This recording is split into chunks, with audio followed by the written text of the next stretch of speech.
I want to start by saying that I have two quite separate goals for this presentation. The first is to report on and describe a recently devised script developed in the autonomous region of Bougainville, Papua New Guinea. This is essentially the first public report on this script outside the island, and I'll be talking about its formal features, typology, that sort of thing, as well as its history and its ethnographic context. The second goal is to admit that despite my most valiant efforts, I have never set foot on Bougainville. So I'm hoping to be able to demonstrate the value of what's come to be known as a virtual fieldwork. It's not an ideal method. I don't want to make the case that virtual fieldwork is as good as in-person fieldwork or even an emergency replacement to it. But I hope that in giving this report, I'm able to demonstrate just how much rich information can be gathered from afar with the right approach. Virtual fieldwork is not, of course, a new phenomenon, but I would argue that with the current pandemic, it's become a lot more relevant all of a sudden. Because I have so much to say about the script, I'm not really going to go very deeply into the virtual fieldwork methodology, but I'm happy to address this in the questions, and I can draw your attention to some recent resources on this. Okay. Excuse me. So those of us who study writing systems are all a little bit peculiar in our own ways. The specific way in which I'm peculiar is that I'm very interested in one special class of scripts, and that is secondary inventions of writing that have emerged within small-scale Indigenous societies. And on the whole, these are relatively recent writing systems that have been created in the context of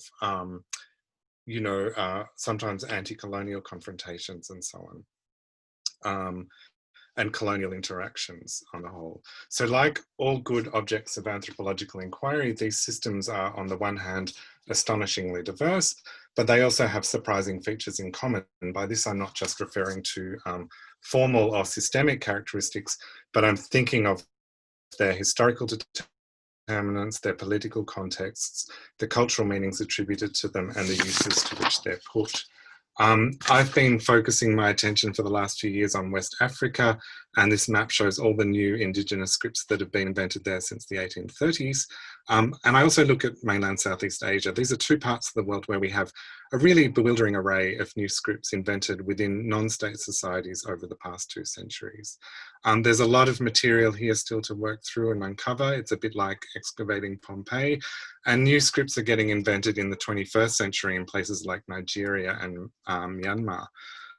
There are a few of us working in this general area at the moment, people like Cecile Guillaume-Pay and Carmen Brandt, but I want to point out quickly that not everyone shares our enthusiasm for this topic, and that's okay. The standard objection is that these are not real scripts, they're not authentic, and that there are endangered scripts and languages that deserve more documentary attention from researchers. Indeed, anyone can invent a script, and I'm sure many of us did as nerdy teenagers. My video's not started, no, it's okay. Okay, and another objection, and a lot of these scripts have not been successful if you measure success in terms of the diffusion of the script and its transmission over multiple generations. Okay, another objection, scripts are often structurally cumbersome, and they simply add a distraction to the more important goals of orthography development for minority languages and ultimately literacy in these languages. I think some of these objections are good some of the time, but they're all premised on utilitarian concerns and on implicit hierarchies of value. How old is it? How quote unquote natural is it? Which is fine as long as we all accept these ideological premises. The trouble is that users of the script don't accept them, and this is where the anthropology of literacy comes in. Okay. Why are new scripts at all interesting and valuable to me personally? It comes down to this. I think writing systems gives us a kind of a rare insight into the diversity of human symbolic culture, but in the same breath, they can also help us see what is undiverse about the way we do things with graphic codes, all the kinds of obvious solutions and processes that we converge on for common problems. And the reason why I've chosen to look at writing in small-scale, non-state and even anti-state societies is because I like to focus on places where writing of any kind has been a relatively recent introduction and where literacy hasn't necessarily taken over and become hegemonic in the way it is in the West, where you simply can't participate fully in society unless you're literate. So I want to give you a very quick flavour of both the diversity of recent Indigenous systems as well as some patterns of similarity. So if you have a look at the top example up here, this is a Cameroonian writing system that has a sign for distinguishing homophones. So it's a semantic determinative. It's this sign, if you can see with my mouse. And the homophonous lexeme that is marked with a little symbol is the one with the meaning that is seen to carry more prestige. The middle example is the Western Apache script for reciting prayers, and it includes signs designed to specify the correct ritual gestures that accompany the speech. These so-called kinetic signs are generated as compounds of the speech signs, so it takes some skill to be able to distinguish that and to read and use this script. At the bottom there, I've got a sample of a Otomaung script of Laos that includes signs for signalling vocal noises such as chanting and calling animals. So I think you can appreciate that this is all very culturally specific, non-phonographic and even non-linguistic information that's being encoded in graphic form. And thus, in order to learn the script, you must also be a competent participant in that society. I'm not pulling out these examples to say, hey, check out these really quirky and interesting outliers. I'm offering them more as kind of sharp illustrations that writing of any kind is culturally loaded. It's never a neutral or completely autonomous mechanism for representing language, as people like Brian Street have long pointed out. But sometimes I think we need to step out of our own literacy context in order to see this fact more clearly. So having briefly made the case for relativism, I think we can also make useful generalizations in the way that secondary writing systems emerge and evolve. I'm not going to go into detail on all of these points. If you want to learn about the role of iconicity, the targeting of morphology, use of semantic determinatives, and so on, I can refer you to papers and talks by me and my colleagues. So this brings me finally to the Otomaung alphabet, recently developed on the island of Bougainville, which is, this island is in negotiations to become an independent nation in its own right. I was first told of the existence of this alphabet by the Bougainvillean linguist Ruth Spriggs, but due to all kinds of reasons, including in fact bans on Australian researchers visiting Bougainville, but also the obvious things like absence of funding mechanisms for script documentation, and the fact that I had two children. I had to follow this up by mobile phone calls to users of the script via social media, also by intermediaries on the ground, including missionaries and visiting non-Australian linguists. So Bougainville is a very linguistically and culturally diverse, as you can kind of see from this language map. The coastal languages marked here with a star are Austronesian, and the mostly inland languages, inland and towards the south languages that are marked in grey, in light grey, are Papuan. And this is a contrast that still reflects the earlier colonisation of Bougainville by Austronesians some 3,000 years ago. Here's a fun fact. Bougainville also has the language with what is claimed to be the smallest phoneme inventory in the world, and that's Rotorkas here. So quick glance, it's very small. The Otomaung alphabet that I'll be describing today was developed by speakers of the Nasioi language, which is down here. Nasioi is Papuan. It has about 20,000 speakers, and like Rotorkas, it also has a very small and efficient phoneme inventory, which you might imagine, oh, here it is, has implications for writing. So here's the phonemes together with a sneak preview of their representation with Otomaung letters. It might be a little bit hard to see, but you'll perhaps notice that the Otomaung script doesn't distinguish vowel contrasts, which are contrastive otherwise, and the engma sound is rendered with a digraph. Also, there's no glottal sign, despite glottals having a high functional load in Nasioi. So we'll discover an explanation for this soon. This alphabet was created by, where we go, a man by the name of Peter Karatapi there on the left, who is also credited with the founding of the Otomaung cultural movement from which the alphabet emerged. So the alphabet enjoys popularity amongst Nasioi speakers living on the Siang River, but only a few profess any literacy in the system. I know of only 3 fully literate individuals by name, and these are the Chief Peter Karatapi, his daughter Marianne Karatapi, and Stephen Otomaung, who's there on the right. And there are probably more who are partially literate in it. There are not any taboos or restrictions against learning or disseminating the script. In fact, its users want to promote a greater role for it in an independent Bougainville, which we'll see shortly. So the first thing you need to know about Otomaung is that it is a straightforward cipher script for the Roman alphabet. And the way that I characterize the difference between an ordinary writing system and a cipher script is quite simply that a writing system is designed to model aspects of linguistic structure, usually phonological, of a language or languages. A cipher script, meanwhile, models another writing system. So it is a representation, but at one remove.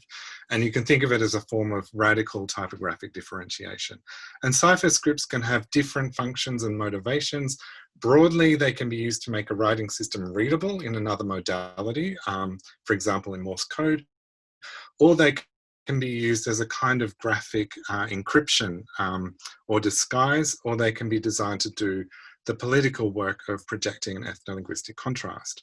With Otomaung, we have 3 typographic registers, if you like, that I'm sort of borrowing the term register here, that coincide with uppercase, lowercase, and a 3rd ornamental register, which is perhaps maybe like bold. This is a tabulation provided by Stephen Otomaung. Here, the ornamental register, which is sort of the bottom section here, it's simply the same sign repeated down the page in each column. I've rearranged the table here to show it more clearly. What you can see is that it models the 26 letters of the English Roman alphabet, and it includes letter signs for sounds like X and Z that are not even attested in standard orthographies of Nasioi. And among other things, this is because Otomaung is also used for writing English and Tokpisin. So to generate this ornamental register, what you do is you take the lowercase sign, then add a superscript feature in the form of a horizontal bar and a series of dots, sometimes rendered as small vertical lines, 5 dots, and then an ornamentation on top that has no linguistic or semantic content, as far as I'm aware. What you can see, I think impressionistically at least, is that it's not just a Roman cipher, but there's also a Roman influence in the morphology of the script itself. We can see stereotyping in its consistent slant, which you might notice there, especially in the middle column. Use of ascenders, the letters K and N are distinguished on the basis of their orientation, like a BD contrast, but other letters appear to be distinguished by means of very subtle graphic elements. It's clear, for example, that the recitation order, which is the English recitation order, has influenced the design. So letters that are adjacent in the recitation sequence often are very similar and distinguished by means of one very small graphic contrast. And this brings about challenges for legibility too. In terms of potential font development, this is still a work in progress. There are idiosyncrasies between individual users of the script that I've yet to reconcile. For example, here at least lowercase c and v appear to be identical, and the rule for generating the ornamental register appears to be violated for j. These are things that I'm in the process of sorting out with users of the script. There's also a set of ciphered numerals, which I haven't seen yet, and there may also be some punctuation signs too.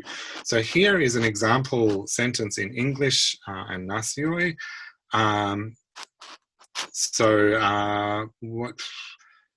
This is how it interlinearizes. And what you can see, it's a bit hard to see, but you can see here there's uppercase at the beginning of the sentence, rest is lowercase, and there is no use in this sentence, at least, of the ornamental register. And here's what the English part of that sentence looks like when I've sort of extracted it out.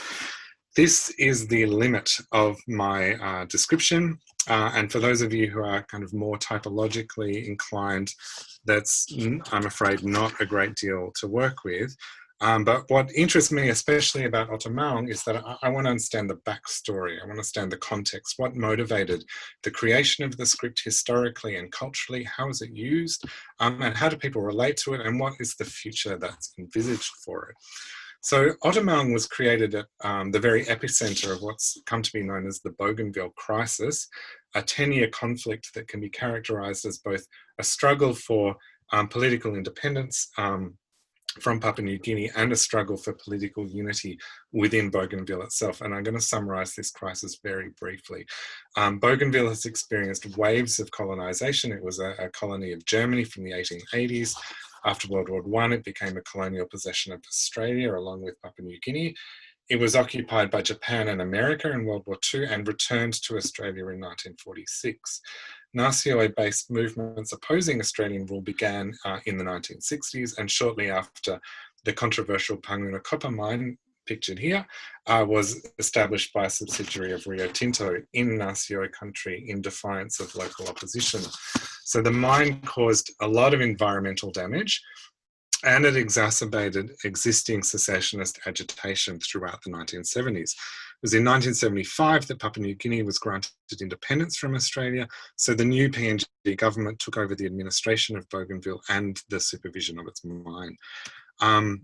The mine continued operation, and by 1988 there was outright war, the main players being the Bougainville Revolutionary Army, or the BRA, and the PNG Defence Force. The hostilities didn't end until 1998, and a peace agreement was eventually signed in 2001.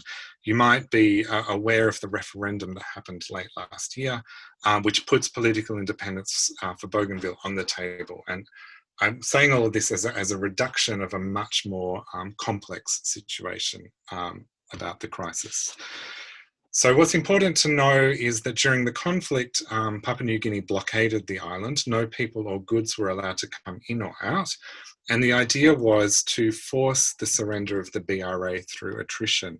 What this did, however, is that it became a catalyst for extraordinary innovation to ensure survival and self-sufficiency. So people were repurposing mine equipment to create homemade hydroelectric power plants, there on the right.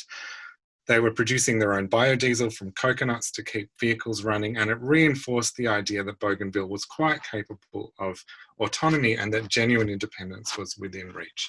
It's not that anyone enjoyed the blockade, but it sort of proved that independence was possible. So before and during the conflict, Nasioi people joined various new cultural, religious and political movements, the Bougainville Revolutionary Army being just one of them. There's also a range of competing micro-nationalist movements that replicated all the structures of nation states, sometimes with banks, police forces, and their own civil administrations, including parliaments. The Otomaung cultural movement that produced the Ottoman Alphabet is a classic nativist or cultural revitalization movement. That means it's a movement that's concerned with restoring, preserving and promoting Indigenous cultural forms, including rites, songs, ceremonies and dances. And there are several such movements in other parts of Bougainville, and they can be found right across Oceania. So the Otomaung movement is led by Chief Peter Karatapi, who wanted to create a culturally authentic and independent education system for Nasioi speakers. His Indigenous school system replicated traditional subject areas of the PNG system, but replaced the content with native alternatives. So Nasioi language instead of English, traditional religion instead of Catholicism, and of course literacy in the Ottoman alphabet. And in this project, he was most likely influenced by a man called Damian Dameng, there in the middle, the founder of a radical secessionist organisation that rejected foreign influences. The three pillars of Dameng's movement was that Western education belongs to the bad spirits, Western health belongs to the dogs, and Western religion belongs to immature children. So very uncompromising. In the 1990s, Dameng's movement became part of the ideological inspiration for the Bougainville Revolutionary Army under its leader, Francis Ona, and it's been argued that Francis Ona adopted Dameng's program in order to shore up waning political support. So the Otomaung cultural movement, Damang's movement and the Bougainville Revolutionary Army all coexisted in central Bougainville during the conflict, and they probably had overlapping memberships to a degree. But towards the end of the fighting, the BRA denounced Otomaung as a cult and began persecuting its members until a peace was established between the two groups in June of 1997. And it's worth mentioning that Otomaung was very much and remains a pacifist group, so it probably was, this pacifism probably wasn't going to sit well with the BRA. I'm just going to play you, I hope this will be visible to everyone, a movie, a short film clip, and this is shows members of the Otomaung movement that were invited to perform at the signing of the Bougainville Peace Agreement on the 30th of August 2001. Right there in the middle, holding those two flags, is Peter Karatapi, and he's flanked by the Prime Minister of PNG and the then President of Bougainville. I'm just letting this play in the background because I want to keep talking, but I do want you to pay attention to some of the cultural imagery. These are things that are items that are considered indexical of pan-Bougainvillian culture. So these fans, and you'll see later these special headdresses worn by some boys, which are used in initiation ceremonies. And this is a headdress that's also features on the Bougainville flag. Okay. So during the Bougainville Crisis, the Otomaung script was used in designs on clothing, and for a short while it entered Peter Karatapi's alternative school curriculum in Kieta district, where it was taught up until the 3rd grade. So this is everything that I know about that period, the war. I don't have a clear view of how the script is actually used today, beyond inscriptions on objects, informal teaching of it for those who want to learn it, as well as demonstrations to outsiders. But I would like to talk a little bit about its more aspirational uses. We're about to see in this video some of the boys I mentioned. Let's see if I can fast forward it. Yeah, hang on. Yeah, there. So those boys sitting on the shoulders, those are the headdresses I'm referring to. They're quite remarkable. Okay, so moving on to my next slide. Yeah, so these are known use of schooling, clothing designs and inscriptions. There's an inscription on one of those fans down there. For its aspirational uses, its main aspirational use is to serve as a universal and unifying writing system. The word Otomaung, which I'll return to later, is intended to mean able to express anything. And the script is promoted as a kind of utopian universal system for all the languages of Bougainville, including English. The writing system was simply one innovation in a whole micronationalist package of replacement or parallel systems that included an indigenous currency, an indigenous lunar calendar, and the promotion of Nasioi as a national indigenous auxiliary language to unite Bougainville. I don't have any details about the lunar calendar or the currency, but it bears pointing out that another movement still active in southern Bougainville has created its own micronation with patrolled borders, and which does in fact have a separate currency. A second aspirational use of the Otomaung script, according to Karatapi, is to record and preserve information of cultural value, including songs, dances, and stories. So this chart here up in the corner, for example, is apparently representing a musical stave with each note on an octave marked in the rows. I don't know how to interpret this musically, however. I can't tell you why the ornamental sign for M is repeated within the stave. Beyond this one example, I'm not personally aware of the existence of a manuscript tradition that is in fact recording traditional knowledge. Whether or not such an archive exists, though, the script itself is seen to index Indigenous culture in its form. So this brings me to the last aspiration, which is to embody Indigenous cultural values in the graphic morphology of the script itself. So before World War II, Bougainvillians used to engage in practices of ceremonial body scarring or cicatrization, but contemporary users of Otomaung say our people are not decorated in this way anymore, and we don't need to be, because we're keeping these sacred designs alive in our writing. So Steve, in fact, wrote to me recently to mention especially the traditional rituals of tattoo on girls' thighs during the first menstruation are only now only done to the first girl of the family, but he said this is not done anymore. So I've traced over some of the lines, patterns, and perhaps we can see in this image some reflexes of the ornamental register in these kind of symmetrical point shapes and dots. But I myself don't want to make a strong claim that the script is iconic of ceremonial scarring or that it demonstrates cultural continuity. This is simply a value expressed by users of the script. Another way in which Otomaung embodies cultural values is in the recitation names of individual letters of the alphabet, some of which are supposed to be derived from the Lord's Prayer in Nasioi, and they each index a particular value. So the letter A, this is, sorry, my comparison of some sketches of cicatrization with ornamental register. So yes, the letter A, for example, is named Otomaung, and it gives its name to both the alphabet and the movement, and we can see this in the first line of the Lord's Prayer in the 2 translations of it that have been made available to me in Nasioi. And yeah, it's basically, I can't interlinearize this all by myself, but this is the to be verb there, the Otomaung. The letter B is named Miru, and this too is supposed to be derived from the first line of the Lord's Prayer. The closest I can find is the word mirroring there. And meanwhile, the last 4 letters of the alphabet, so W, X, Y, and Z, Sioma, Nari, Kapu, and Tampara, together they form this one sentence, Sioma, Nari, Kapu, Tampara, which is an expression of peace in Nasioi. I can't manage to interlinearize this in Nasioi. I'm going to need some help, but Stephen has given me this pragmatic gloss, which is, I come to the round table to discussion to solve problems. 2, do not take the law into your own hands. 3, solve differences in words rather than actions. Okay, and apparently that's inscribed on that fan there too.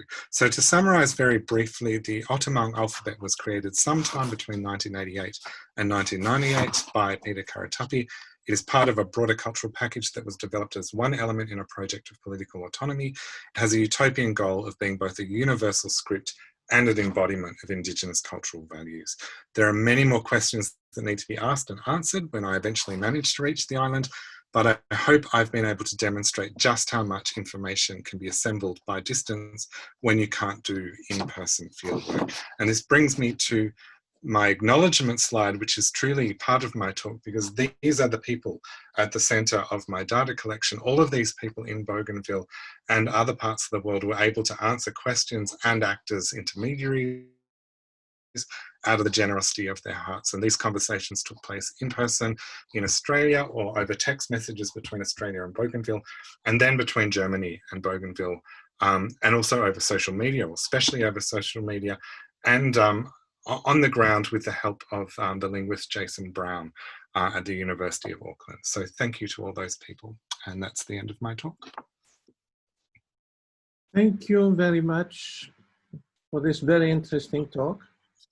Any questions from the audience? Yes, Amalia? Yes, this is absolutely fascinating. Thank you so much. I was noting though there at the end that it seemed that the letters do not have acrophonic names, or names from which the values can be derived acrophonically. Did I get that right? And if You're so, absolutely right. Yep. Is there some other way, some mnemonic way in which they teach the values of the letters? Yeah, this is, yeah, no, this to me is an absolute curiosity that that there's no acrophony here. And it's part of the, if you like, cumbersomeness of this script, and it sort of reinforces how these are not, the primary purpose of this script is not to represent language well. So it's really, it's what Stephen Houston and one of his collaborators refer to contrast scripts. So where the point is to signal a difference, everything else is secondary to that. But as to your question about how it's learned, it's not taught in schools anymore, so I can't observe this. what the techniques were, but this is one of the limitations of virtual fieldwork, is that I'm not there embedded and talking, and this is exactly the kind of question that I would like to explore once I'm there. I just a follow-up question. In your other work with other such scripts, have you encountered other examples of a tricameral system like that, where there's 3 variants of each letters instead of only 1 or 2? Oh, yes. Yeah. This, in fact, the one that I showed from Laos, I won't bother trying to find it on the share screen now. Maybe I will. That had at least 2, and that was, yeah, that had at least 2, which it's no point really me showing it to you because I'm only showing 1. But the interesting thing, it had, one of the registers was only for representing things that were important and serious. So where are we? Yeah, so that script there on the bottom, it has a register that is just a seriousness register. This is a question that I would like to know about Otomaung, is what is the point of the ornamental register? Because I don't have samples of it used spontaneously, only in tabulations. Or it does appear in inscriptions, but I would want to know what the ornamental register is doing that the other registers don't do. Yeah, it's fascinating. Thank you so much. No worries. And a short question by Ben Young. Yeah. Hi there. First of all, thanks so much for the talk. It was absolutely fascinating. Just absolutely fascinating. So one thing I was wondering about was when I saw that brief view of the entire inventory of the script, you were mentioning that there's a lot of characters that look very, very similar to each other. But one of my inklings was that those were the ones that seemed to look very similar to each other. Also might be extraneous for the language in question. Is that true, or is that, or was I just seeing something? I never even contemplated that question, so thank you. And so now I'm going to contemplate it just by looking here. Yeah, certainly VWX, certainly, yeah, certainly the final 2, not STU. Yeah, I'd say perhaps, but I wouldn't say that's the variable that's making this, I wouldn't say that's conditioning why they're so similar. I'd say it's quite simply the recitation order here. It just seems so, to me, quite clear that there's a sequence, graphic sequence that follows the recitation sequence. And so you can almost reconstruct the thinking or the brainstorming that Peter Karatapi went into when he was doing it. He started with A and he ended with Z. But no, it's a good question. It's not one I'd thought of. Thank you. I mean, it might just be coincidental because of the very, very small phoneme inventory, of course. So, yeah, of course. Yeah. Yeah, but thank you very much. No worries. Okay, so thank you very much, Piers, for this mesmerizing talk, like Irmi just said.